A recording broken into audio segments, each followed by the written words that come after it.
Hope everyone's having a good day. We're happy to see all of you.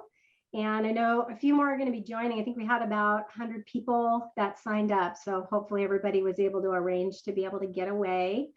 I'm going to start by just introducing myself and having my co-trainer for today introduce herself, and then we'll go ahead and get started. So you guys are all here for our first of a series of 3 professional learning networks. Today, we're going to talk a lot about conducting high quality training. And my name's Patty Shutter. I am a board certified behavior analyst and the co-coordinator for Captain. And Laura, do you want to introduce yourself to the group? Yeah, hey everyone, I'm Laura Blackburn. I am a program specialist with Placer County SELPA. And as I like to say, I'm a reformed school psychologist. So I'm a school psychologist by training, but a program specialist now, and I'm also one of the Captain Regional Implementation Leads for the Sacramento Capital Captain. So these professional learning networks actually came out of information that was provided by you guys, our Captain Cadre. You know, boot camp is sort of the orientation and introduction to Captain, and we know that it's a lot of information to kind of take in and absorb all at once. And so these professional learning networks really are an opportunity for us to sort of space some things out and provide you guys with some additional tools and resources and practice with doing the high quality training and high quality coaching that are expectations of all of our Captain Cadre. So today is our first, and we're really going to be honing in on strategies for conducting high quality training that will result in increases in knowledge and skills of the people who participate. And then on February 7th and April 4th, we're going to delve a lot more into strategies for conducting high quality and highly effective coaching, including e-coaching, which we know is just as effective as in-person coaching and has become an increased necessity, but also a nice convenience now that we're all so virtual and so practiced at doing things virtually. So if you haven't already marked your calendar for those or signed up for those, go ahead and do so. And we're looking forward to being able to work with you guys through this series this year.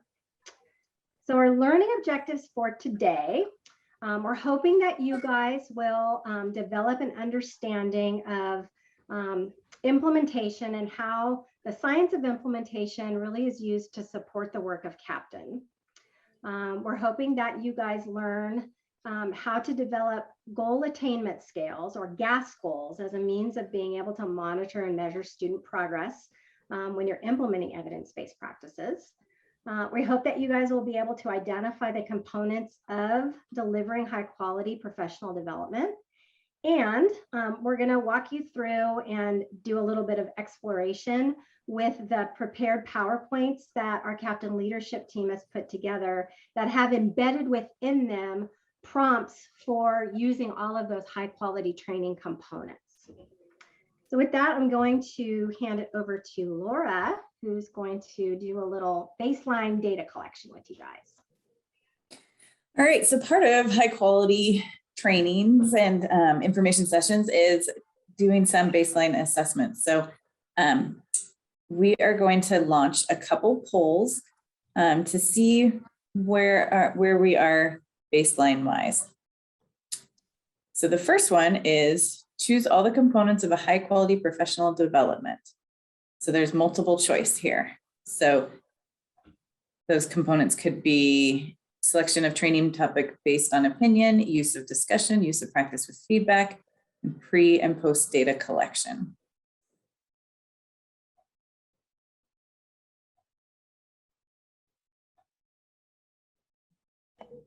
So let's say we have about 17. We'll do one more minute, see how many we can get.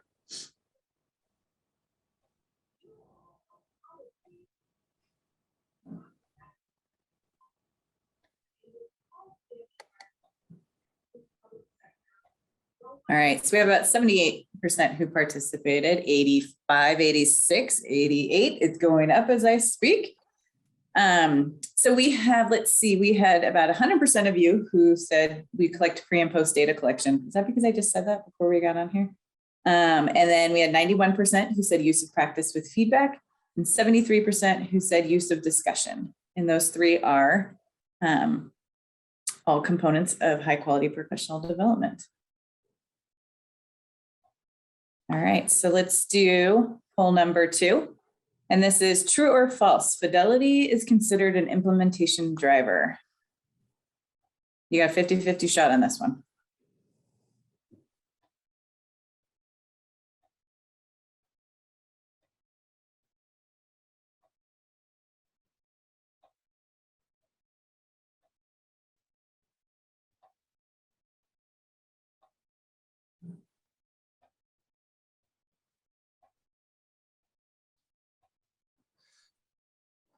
All right, so we have, look at that, 92% participation on this one.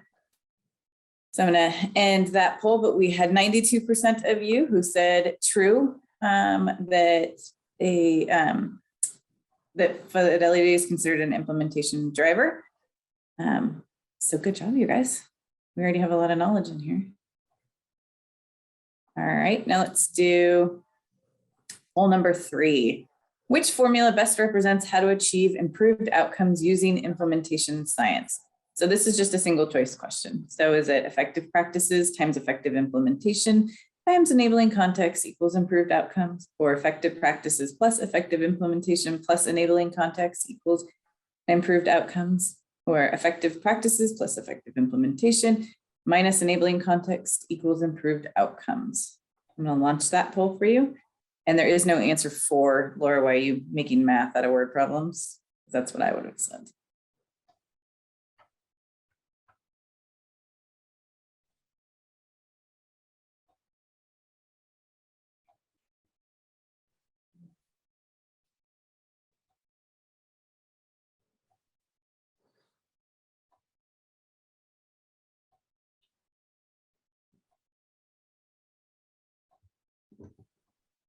Give it a couple more seconds. This is going to be like most likely the most confusing one.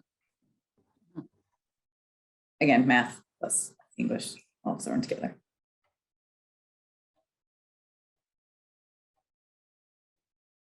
All right, it looks like they're slowing down. So I'm going to end this poll. We had, let's see, 19% of you who picked effective practices times effective implementation times enabling context leads to improved outcomes. It's a multiplication problem. All right. I think that's it for the polls. Everyone, thanks for the baseline data. Thank you, Laura. So as is a best practice, you guys are going to be retaking the same poll at the very end to see if we were able to improve your knowledge about some of these things after participating in today's presentation. So, levels of professional development. This graphic really represents the different levels of professional development that are involved in any really good high quality training and in the work that we do as part of Cadre. At the very bottom rung or bottom step, you'll see that there's information session. And the goal of information sessions are really to raise people's awareness, to make them aware of something, to pique their interest, to get them thinking about a particular issue, method, or practice. Information sessions are generally really short, and some examples of information sessions might be going to a conference and sitting in on a session that someone is providing, or maybe a brief presentation at a staff meeting where you have just a few minutes to be able to share something with others.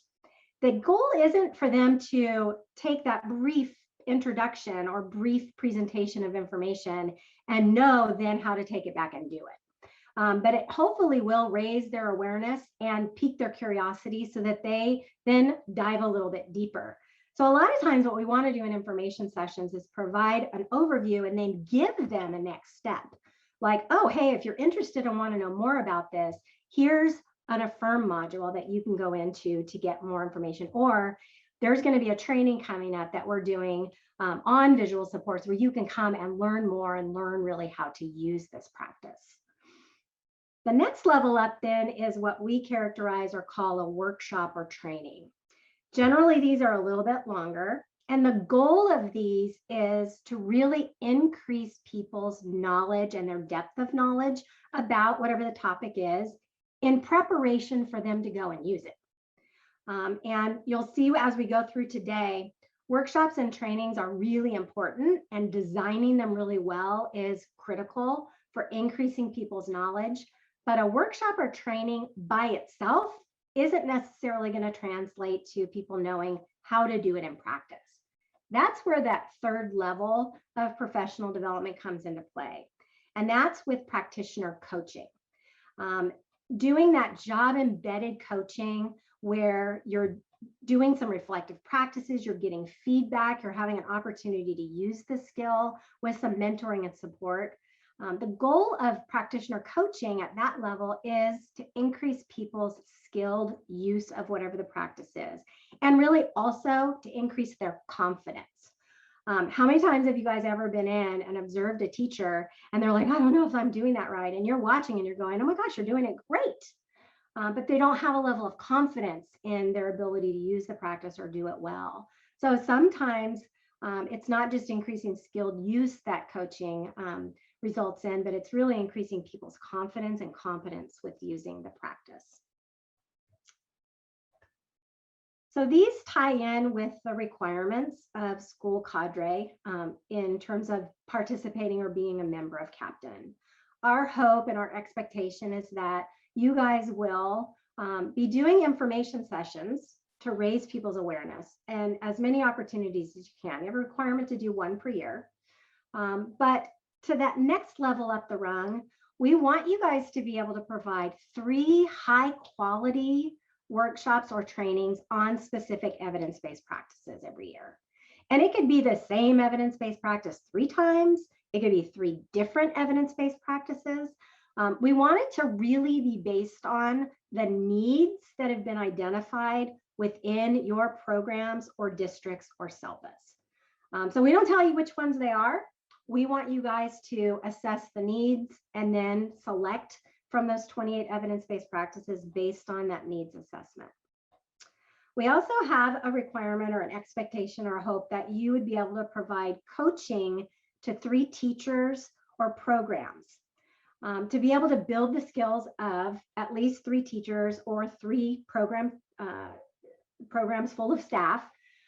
Or second option here is to train 3 additional trainers and coaches on our model of doing training and coaching. And these are sort of scaffolded. The first option of training teachers and coaches is getting those practitioners skilled at doing this. But once you are good at that, then being able to build the capacity of other people within your organizations to do good training and coaching is the next level up or the next goal. And it might make sense, depending on the structure of your organization, for you to be training teachers and paras directly. It might make more sense, and based on your confidence and level of skill, for you to be training some of your colleagues. Maybe it's other program specialists or other behavior specialists, how to do high quality training and coaching so that it's not always you that's expected to do this. So we have that option in terms of the requirements. Either way, you're going to use the same methods and practices of high quality coaching, whether you're coaching a teacher or a para to use visual supports, or you're teaching one of your colleagues how to do high quality training and coaching, you're going to be using the same methods and practices. And then the third requirement that we have of school cadre is to meet with your SELPA director and the administrator who directly oversees your work to go over your plans and to secure the needed resources for you to meet your requirements every year. This is actually a requirement that we added after a couple of years of doing Captain, because cadre like you would come back to us and say, I really want to be doing the training and coaching, but I'm so busy doing all of these other things that I haven't been allotted or given the proper time and resources. Well, you guys can't necessarily change that by yourselves. It's a systems issue that requires you to take that barrier to you doing this work to the next level up.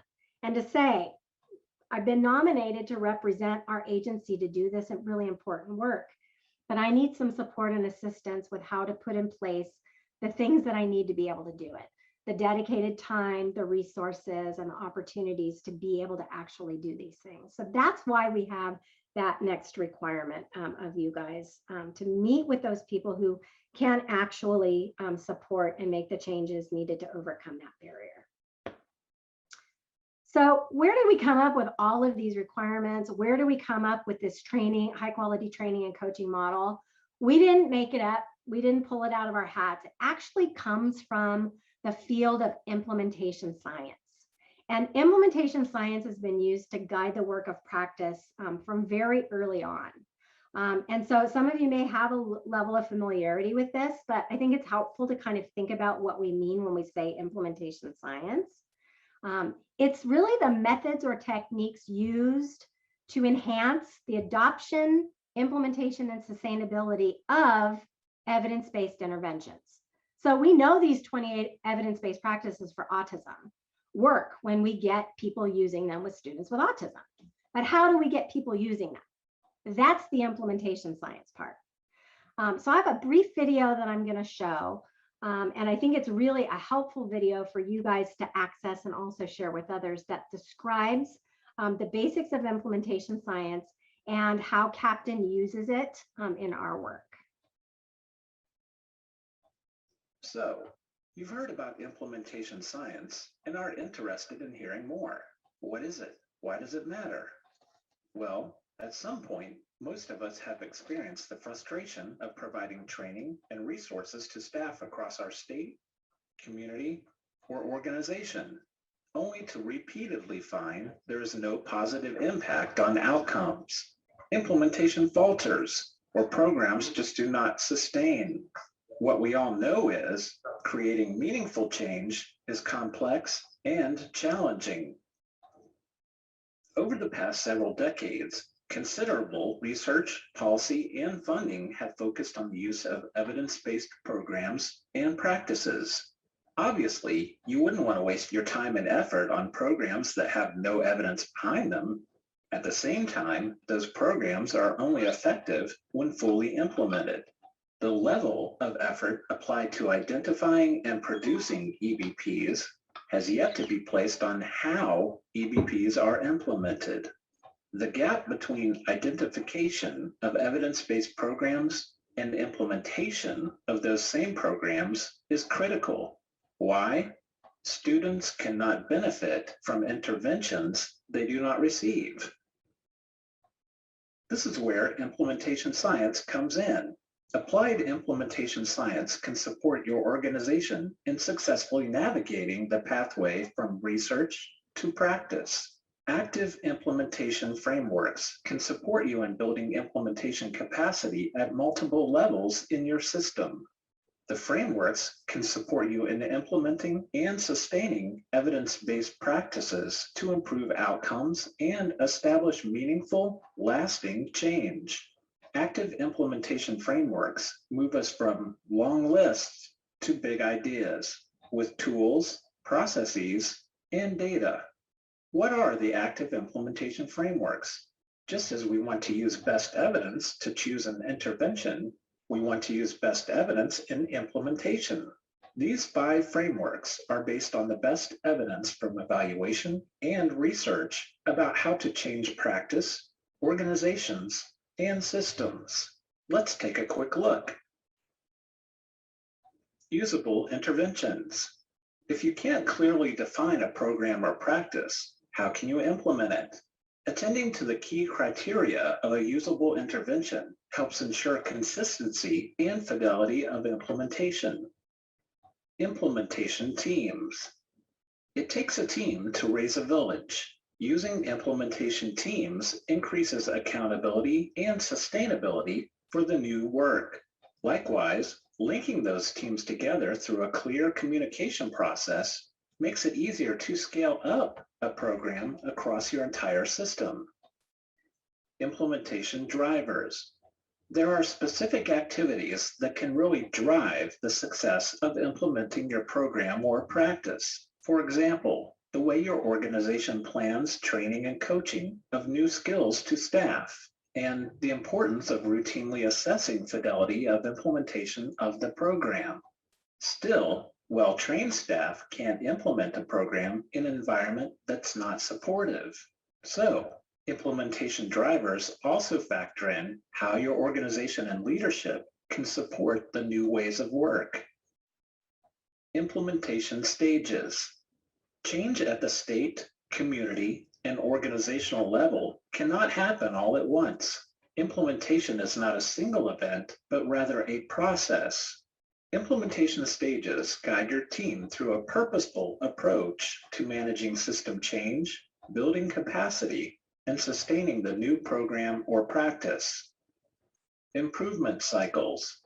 The routine, intentional review of useful data is key to supporting successful implementation of your program or practice. Purposeful use of plan, do, study, act cycles and of practice policy feedback loops help to ensure fidelity of implementation. Regular, effective communication between practitioners and policymakers facilitates changes and improvement in support of the new work. Now that you've had an introduction to the active implementation frameworks, explore their formal definitions here, then click play to continue. On the following slides, we provide you a set of resources to get started and get better with your implementation. We can share the link to the website where all of those resources can be found. The National Implementation Resource Network, NIRN, has a ton of information and resources about implementation science if you want to build your knowledge and skills of that. But we thought it would be helpful for you guys just to have a little bit of the background about where we draw all of our resources from and the influence implementation science has on our work. So the active implementation formula for success. Our what for Captain are the use of the evidence-based practices for autism. Our how is the drivers, the implementation drivers of effective training, coaching, leadership, and teaming. And we've created regional teams for you guys all to participate in to be able to have that collegial support and that network of other people doing the same kind of work that you're doing. The context is to create systems within SELPAs and districts, LEAs, that can support the ongoing and sustained use of evidence-based practices. And we know based on the research that all three of these things are required in order for us to improve outcomes for students. It's a multiplication problem, not an addition problem, which means that if any one of these is a zero, then the sum is a zero. So we know that these are all really critical and important, and doing just good training and coaching, for example, in a context where the practice can't be sustained, there's the barrier that's going to prevent it from being able to really be scaled. Not knowing what the practices are or not training them correctly, you see how it becomes sort of a perpetuated challenge or problem. So these are the three components that we really want to make sure are in place in order for those evidence-based practices to have the desired effect of better outcomes for students.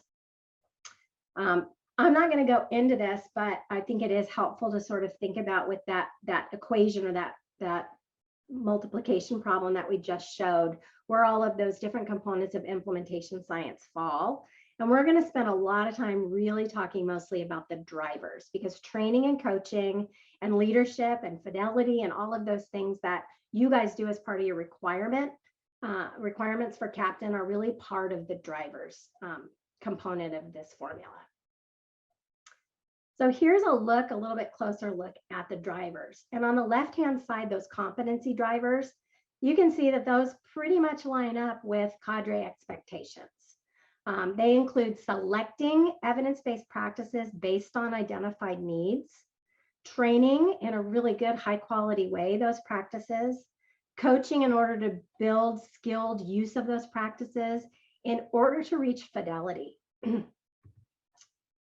Fidelity is the outcome that we're wanting from the people that we're training and coaching. We're wanting them to use the practices the way they were intended, because fidelity of use should lead to better student outcomes. So it's sort of the outcome that we're looking for, or the goal that we're looking for by doing good selection, training, and coaching. And lucky for us, we have some amazing resources and tools that the MPDC and that the Affirm modules have developed and provided us with in order to be able to measure and support implementers with reaching that level of fidelity. So those implementation checklists are such an important part of the work that we do, because it's what makes sure that we're training it right and that people are using it right in order to get those intended outcomes. It also is a really important tool, these implementation checklists, when you're doing coaching, because it's not just your opinion how the practice should be done. This is actually how the research indicates it should be done in order to get the desired outcome. So this tool is the tool that you use to help reflect when you're doing your coaching. And it also outlines what the really critical parts of training are. We want to make sure people know how to do all these things: planning, using, and monitoring whenever they attend one of your trainings, so that you can prepare them to be able to go out and use those practices. The other thing that we notice a lot of times people are leaving out of the equation is that student outcome piece. How do we know if we picked the right evidence-based practice? Well, the only way you really know is if the practice is having the desired impact on student learning and behavior. And the only way we know that is if we have student outcome data or student data. And so we use a method in Captain that has been supported by research and is really aligned with the work that we do in education with IEP goals. We use goal attainment scaling. And it really does help, not hinder our ability to know if we've selected the right evidence-based practice, because it gives us benchmarks or cut points or measured points to be able to know if a student is making the progress that we were hoping for through the use of the evidence-based practice. And goal attainment scaling is really simple. Basically, you're doing a 5-point scale, going from their current level of performance, which is the 0 level, and then sort of graduating the steps or sequence of their learning or improvement until you get to the expected level of outcome that you would hope that they would have if the practice was actually working the way that you wanted it to. And then we have that next level up, that 4, which indicates what it would look like if they actually exceeded the expectations that we had of the evidence-based practice having a desired effect. A lot of people ask, well, isn't this extra work? Isn't this like an extra step? They already have an IEP goal. But sometimes IEP goals, you're going to address using multiple evidence-based practices. And those IEP goals may be, an annual goal, and you might have a need to address something that's a segment of that or a smaller component of that. So the goal attainment scaling really is a way of augmenting or supplementing the goal and helping you to be able to measure in a more proximal way whether or not the practice that you've picked is having the desired impact on the student. So here are a couple of examples of goal attainment scales that have been developed from that 0 to 4. And just to show you what they can look like. And I will tell you this, because we're going to move into an activity now where you guys in breakout rooms are going to be developing a goal attainment scale based on a case study scenario. There's no one size fits all in terms of how to write these goal attainment scales. As long as you have the present level of performance and you have incremental steps outlined in a measurable way towards that actual goal that you're trying to accomplish through the use of the evidence-based practice, you're not doing it wrong. And it's going to look a lot of different ways depending on the student, depending on the context, and depending on what it is that you're trying to accomplish by using the evidence-based practice. So with that, we are going to move into a breakout room where you guys in your breakout room teams are going to be developing a goal attainment scale for the student outlined in this case study activity. You're working with a teacher to teach a student to request a break instead of hitting and running out of the class. You plan to use a break card exchange as a form of communication. So the evidence-based practice is functional communication training. Presently, the student hits and runs 10 times per day on average and requires full physical prompting to make the break card exchange. So we're going to send you guys off to a breakout room. It's going to be facilitated by one of our regional implementation leads or leadership team members. And we're going to give you guys an opportunity to practice together developing a goal attainment scale for this student. We'll give you guys about 10 minutes to do this, and then we'll reconvene. Yeah. While I'm doing that, while I'm trying to figure out how to reshare my screen, does anyone want to share any of your learnings from that activity? RALs, you're welcome to speak up too on behalf of your groups.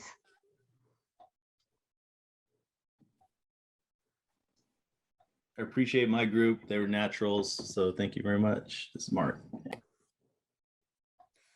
And this is Nicola, I'll jump in too. Yes, I had like several like-minded BCBAs. So we were on the same page and where our brains went with things, but we needed a little more time to finish it all up, but we had fun. I'm curious, raise your hand if you've been using this already, since we've talked about it before. I had one in my group. That was, Yeah. Yeah. I was just curious how many have been using this in addition. I used it 2 districts ago in Folsom with Tammy going in the team. Love it. Gotta gas up. Without data, all you have is your opinion, right? And we know that data is really important to be able to demonstrate effectiveness of what it is that we're doing. So this really is a simple way of being able to kind of break down those benchmarks towards the ultimate outcome, and then determine how we want to measure success or monitor success of that. I was Patty, I'm so sorry. In our group, I was the person who kept saying, I don't have enough information. I have this a very high level of prompting. I can't move on without more. So I apologize to my team and thank you for all of that too, because it's when you gas, and you need data. I have to reshare. This is not cooperating with me. All right, I'm gonna hand it over to Laura. Can you guys see the slide now? Yeah, we can see it now, Patty. Okay, all right. It's all you, Laura. All right. So let's talk a little bit about, we've talked about goals for our students. Now let's talk about the training and how we can improve knowledge for other folks. So this is a study from Joyce and Showers about the outcomes related to different types of training and their components. And if you look at this page, I'm going to just briefly tell you about it, and then I want you to take a couple seconds to look at it yourselves and maybe see if there's something you can think about with it. But across the top, it shows different training outcomes. So like knowledge of content. This knowledge of content means how much content do people retain when they're in a different type of training. And then the next column, we have a skill implementation. So going from just taking the content, but how much do they actually implement that skill in their setting? And then the last is the classroom application. So then what if it actually gets applied? Right. So when we're talking about different types of training components, we have just a presentation or lecture. And this is what we're used to in education. I feel like, at least this is what I'm used to in education, where somebody's gotten a sub for me. So then I get to go and I get to do some training, and I sit all day and I have my computer in front of me, and I'm usually checking my email and not paying attention a lot, but it's just a presentation or lecture. So somebody's up there just lecturing to you. So then the other type of training we have, the next level, is we have the presentation or the lecture plus some demonstration in the training, right? So you get to see whatever the skill is that you're learning about, you get to see it demonstrated. So videos or individual modeling demonstration, that kind of stuff. And then the next we have is presentation and lecture plus some demonstration and training plus some practice and training. So that means I get to practice that skill while I get some feedback in the training. And then the top level is presentation and lecture, plus we get demonstration and training, plus we get to practice with some feedback, plus we have coaching or administrative support, data and feedback. So coaching is the real key here. And this is part of why we talk about having coaching is such a key skill to have. Because what is it that you see about this diagram what does it lead you to think about trainings and different type of trainings? And you can either put it in chat or you can come off if you want. What are some common things that we see?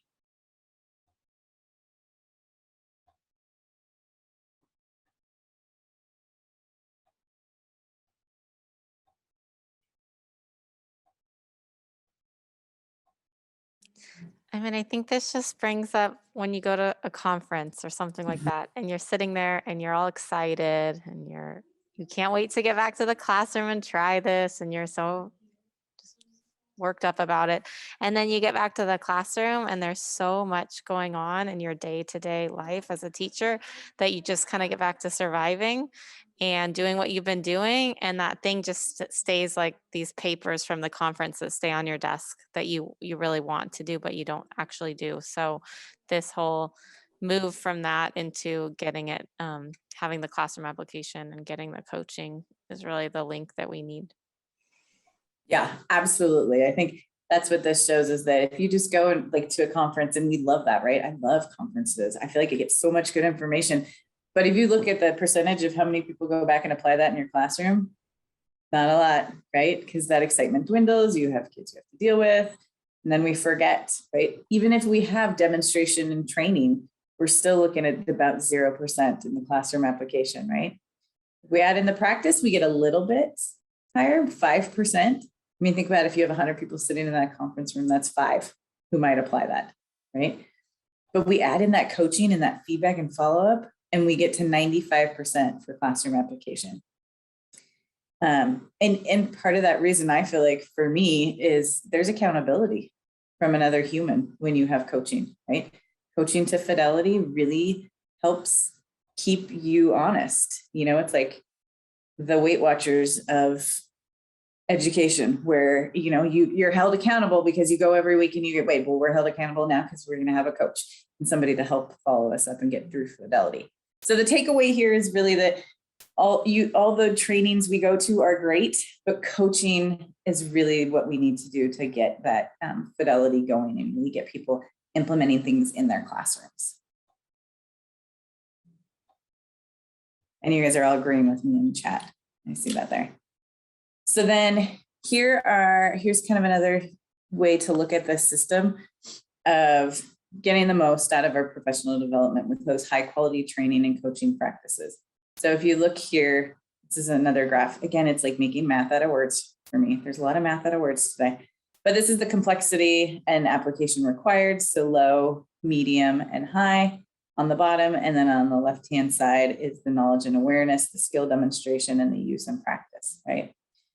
So if you look here, we have job aids, materials, implementation plans are medium, coaching, mentoring is here, but look at what we want to do for the high quality, right? We have coaching, mentoring, practice with feedback, role playing or guided reflection, communities of practice, problem solving, or brainstorming. So these are all great, but what we want to focus on is this side here. So we're going to talk more about what are some high quality professional developments components to look at. And again, when we talk about those implementation drivers, did you notice on the poll question, you guys coming up at the end, we asked if fidelity was an implementation driver, there it is. But also an implementation driver is training. And training is necessary for us to result in practice changes, right? We're not going to be able to change if we don't have training and knowledge in what we're changing to, but it's not sufficient alone by itself. We need to increase with the coaching to get that fidelity to come up. So let's talk about what are some of the research-informed practices we should use in our professional development. So one of them is, the first one is selection procedures of content and trainees. So we need to have a way to select what we're going to train, what the content's going to be, and who's going to be the trainers. And you really want this to be based on data, especially the selection of the procedures of content, right? You know, a lot of times will say, I think this is a really good idea. I think people will really need this skill. So we should train on that. But it's really about taking actual data and finding out what people have done, what they need assistance in. And then selecting trainees who really need that assistance rather than just voluntolding them. You guys ever been voluntold? It's like a verb now. Voluntold to go to a training. How happy are you usually to do that? Not really, right? So we want to make it based on some data. And then that way people get more excited because they realize it is truly something that they're going to have to increase. And then the other component we want to look at is having the core components or learning objectives of the training are clearly defined. That's easy, right?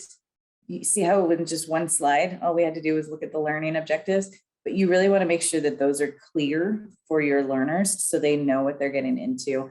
And it's a super easy way to do it is just in the beginning of your training, you have those listed there. And then also right after the objectives, it's easy to put in a pre-assessment, right? Part of the evidence-based research informed practices is having a pre and a post assessment so that you know as a trainer if your intended objectives were actually gotten across in your training, right? I've actually done some trainings before where I thought I did a great job explaining something. And then I got my post assessment back and realized I really did not do that clearly. So for me, it helped me to be able to go see that and then be able to change my practices so that they were clearer for folks. So the first three things we're going to think about when we're doing professional development is how we're selecting that, what data we're basing our content on, and who we're inviting to this training. And then we're going to make sure we have clear learning objectives for our training, as well as a pre-assessment for those learning objectives. Super easy to do those. You have your pre-assessment, match your objectives, and you're good to go. All right, so now we're going to do another breakout room activity. I'm sorry to interrupt. I had a question. I'm sorry. No, with the last slide. So oftentimes we're being called in to address a certain thing because administration or someone has, thought that was what is needed.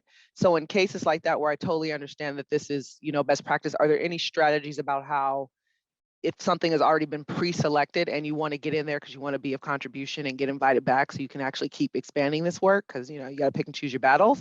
Are there ways that we can build on that, or that we could, like, I know that you're here, like, should we kind of come with our own assessment of like, what is it that you would like to know more about this? Or, even if it may not have been something that was actually selected by that school community, like, are there ways that we can still build on this, even though we didn't necessarily get to set it up like this originally? If that makes sense. Is my question clear?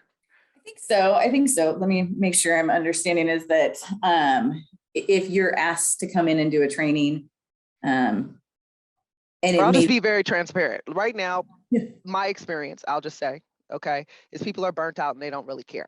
Correct. So I find myself doing a lot of, hi, you have this student, you need something, how can I help you? Whatever you need, because I just want to get my foot in the door and build relationships and have people actually give me a platform to do something. So in that, I'm not always coming in being able to, like, do this with the fidelity that you're talking about, which I am totally aligned with. Sometimes it's like, hey, we're having this issue over here, and if you want to come and get 15 or, or whatever, you can talk about that. So I'm saying, in order to still try to build my capacity in doing this, because I'm in a system that does not always allow for me to have that, at least right now, would a good thing to do be to kind of come in and say, hey, so I know we're talking about like self-management or whatever it is, and I want to kind of get a feel for where you guys are right now. So is it okay if I, ask a couple of questions so I can at least get an idea of who I'm speaking to or where I should go in the direction? Do you get what I'm saying?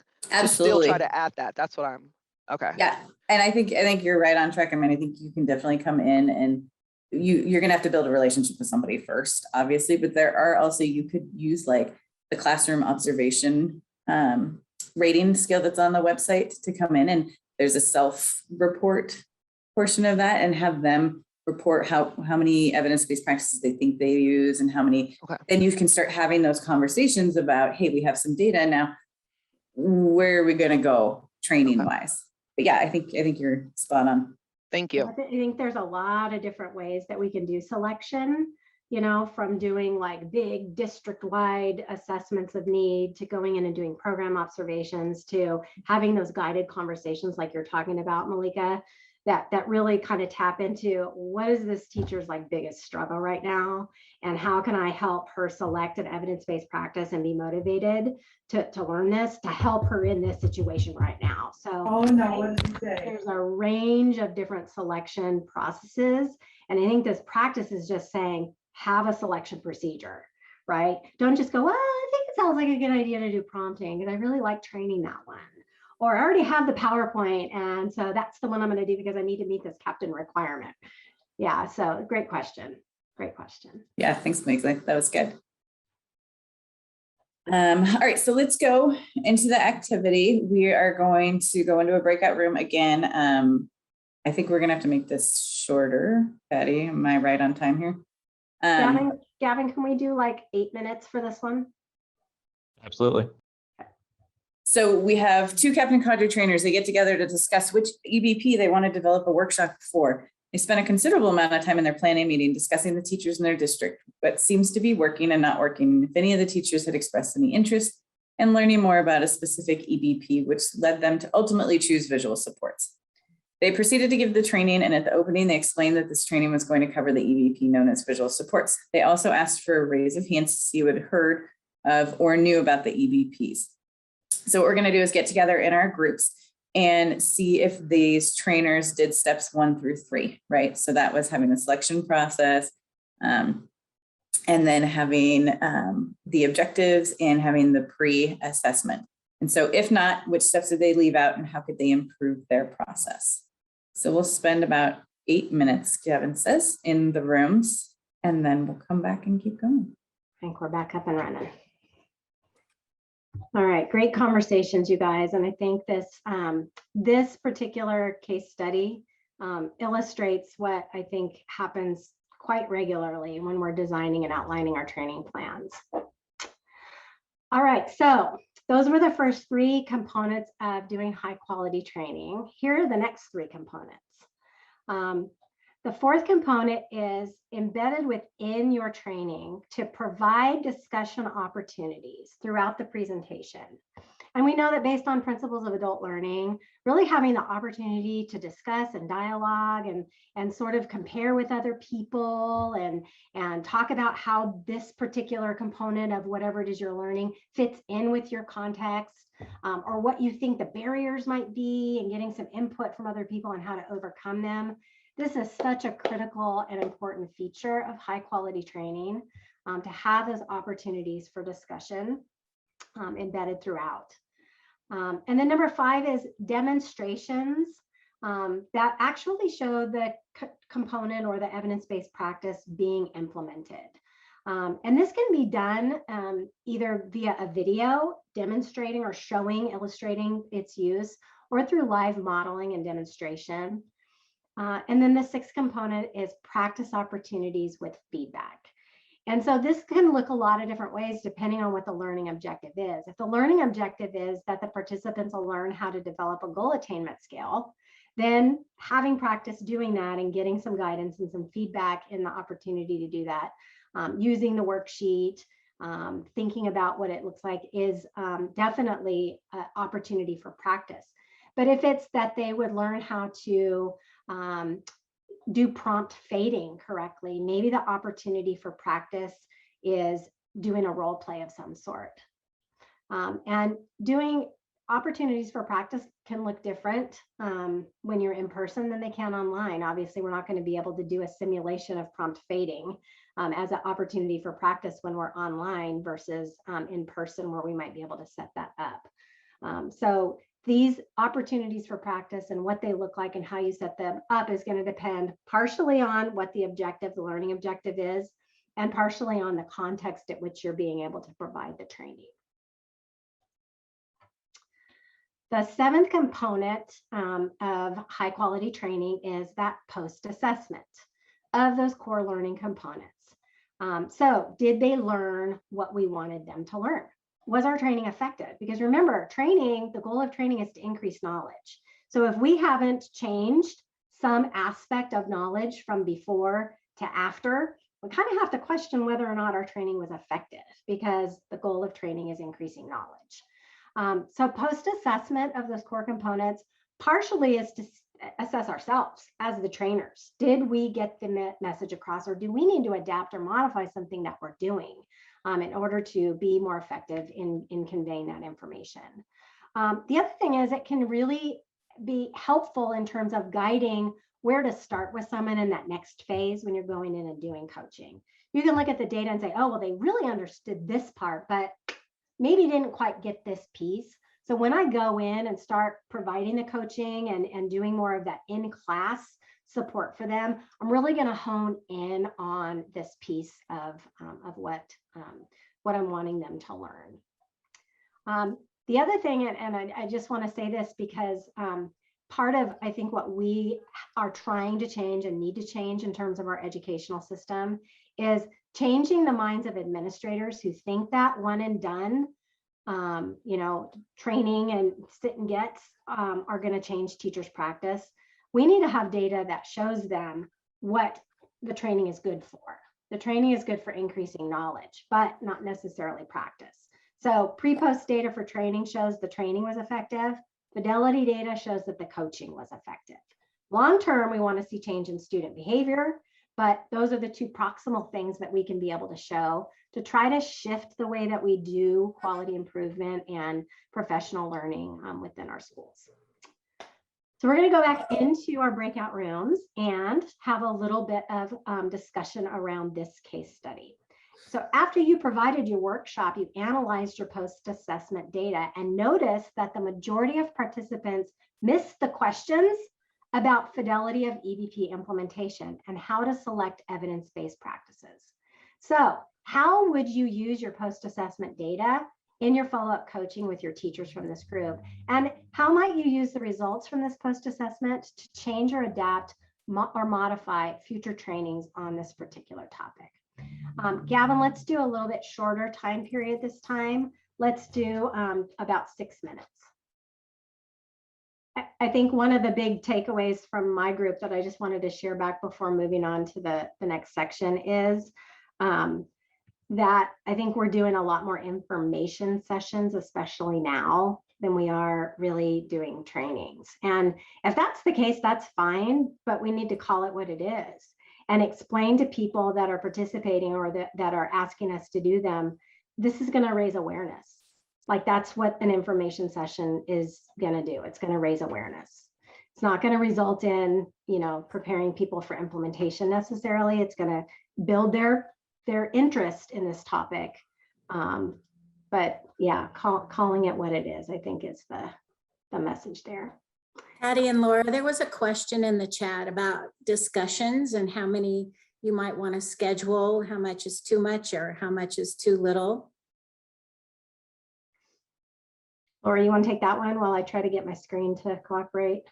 Yeah, I mean, I don't think that I generally don't go by any strict guidance, but the more you can get people involved, especially on Zoom lately, I feel like our ability to get disengaged while we're doing trainings on Zoom is significantly high. So the more you can get people involved and engaged is helpful. That being said, I have sat through a training where it was 99% group discussions and processing, and I did not learn a whole lot because I wanted some information also. So I think you have to just strike that balance with whatever you feel like your group needs.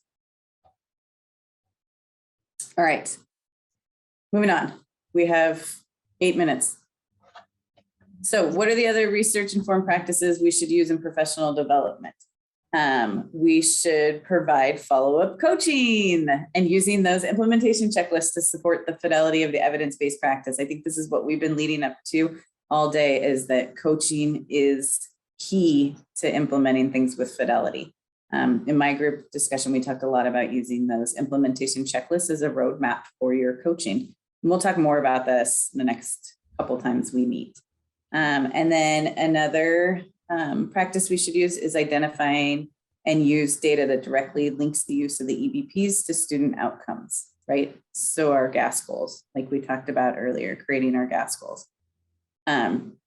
So On the Captain website, you can see here we have pre-made evidence-based practice trainings listed. And what we were gonna do is go pick one of those and then use our high quality training checklist, which I think is in our folder as well, and look through the PowerPoint and see if we can identify all of the areas, see if they meet the areas of a high quality training.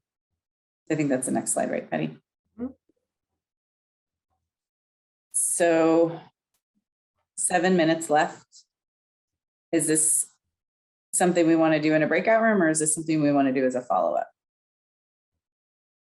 I think probably this is a good activity to have people do independently to go through.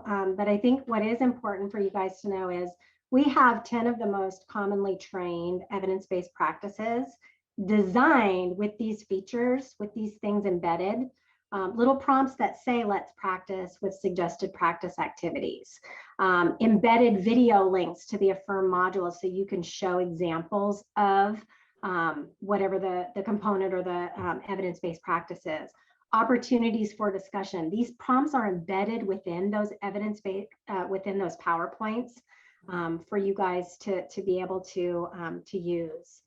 And the options that are available on the website are PDFs, but your regional implementation leads for your areas have these 10 evidence-based practice as PowerPoints that they can share with you as a PowerPoint so that you can downsize, adapt as is a fit for your situation. And we have pre and post tests for every one of these evidence-based practices that have already been developed, that are in Google. So all you have to do then is grab it from your regional lead and create your own version of it. So you have that data to be able to know, what did people know at the beginning? What do they know at the end? And so we've tried to really build these resources so that it creates less of a burden on you to just grab these, adapt them as appropriate to your context, and then use them as the evidence-based practice for high quality training suggests. But we don't want you to adapt them so much that you're going from it being a high quality training to a sit and get, discussion only, information session, if that's not your intention. So try not to take out these important parts, because these are the parts that actually increase knowledge and really are going to allow you to do a high quality training. But we do recognize that, you know, sometimes you're given, you know, a less amount of time than you can cover all of this in, and you're going to have to pick and choose which parts of the evidence-based practice you might hone in on this time. The other thing is that the leadership team is developing these PowerPoints with these embedded prompts for all of the other 18 evidence-based practices as well. And we're hoping to be able to release those to you guys this spring, or at the latest by next year's summit, so that you have these prompts embedded and the videos embedded and that sort of thing. So it really does reduce the burden on you guys. But this checklist is probably the biggest takeaway from today. And I think that I'm gonna move there just to kind of wrap things up. Your next steps, what we're hoping that you guys will do moving forward is really be critical thinkers about whether you're doing an information session to raise awareness or you're doing a training in order to improve knowledge. And if you're doing a training in order to improve knowledge, to get that person or that team set for the next step of implementing, which means coaching, in order to get them doing it well and doing it right, make sure that you're using all of the components that you can of the high quality training. What the research says is going to improve knowledge the most. We have this form for you that's developed that you can just go through and in order to ensure that you're doing it, and then a place for you to summarize your data there at the bottom so that you can plan for whatever adaptations or adjustments that you need to make the next time, or plan for reteaching when you're starting your coaching if they were struggling in a particular area. There's also a resource on the California Department of Education website, Quality Professional Learning Standards. And we can make sure that we have a copy of this manual in the handouts and resources for this training. I'll upload it as soon as we're done. But this kind of gives you some teeth about using all of these practices that we've covered. They're research-based and they're outlined in the superintendent's guidelines for doing high quality professional learning. We didn't just pull these out of our hats. This is what our California Department of Ed says we should be doing whenever we're doing professional learning, high quality professional learning. Laura, you want to wrap us up on the poll? See how we did. Back to the polls, you guys. So these are our post tests, if you guys didn't notice from before. So I'm going to see if I can rerun these polls. Relaunch poll, there we go. All right, so poll question 1, choose all components of a high quality professional development. Selection of training topic based on opinion, use of discussion, use of practice with feedback, pre and post data collection. You guys are so fast. This is coming very quickly.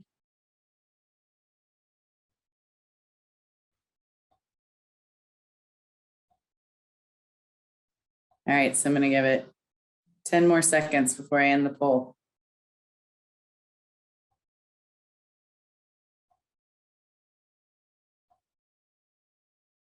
All right, so you guys, we had 90% of you say use of discussion, 90% of you say use of practice with feedback, and 100% say pre and post data collection. Awesome job. All right, so poll number 2. Going to relaunch that. And this one says, true or false, fidelity is considered an implementation driver. Also very fast. Give this one 5 more seconds. 5. And 100% of you said true. Good job. All right, poll number 3, relaunch this one. And it says, which formula best represents how to achieve improved outcomes using implementation science? So we have effective practices times effective implementation times enabling context, or effective plus effective implementation plus, or plus and minus.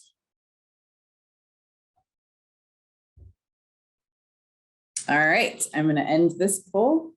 And 97% of you said it was the multiplication problem, which is correct.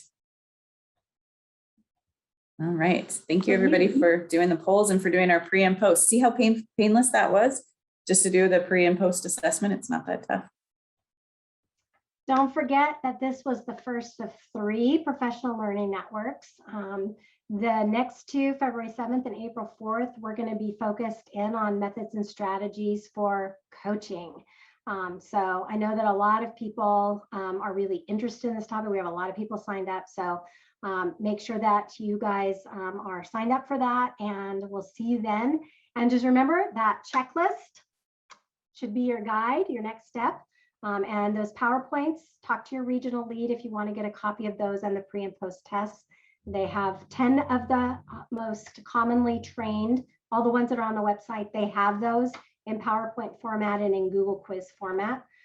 So we hope that you find those useful in moving forward this year with your training and workshop requirements. Thanks you guys for being here today. Have a good rest of the week.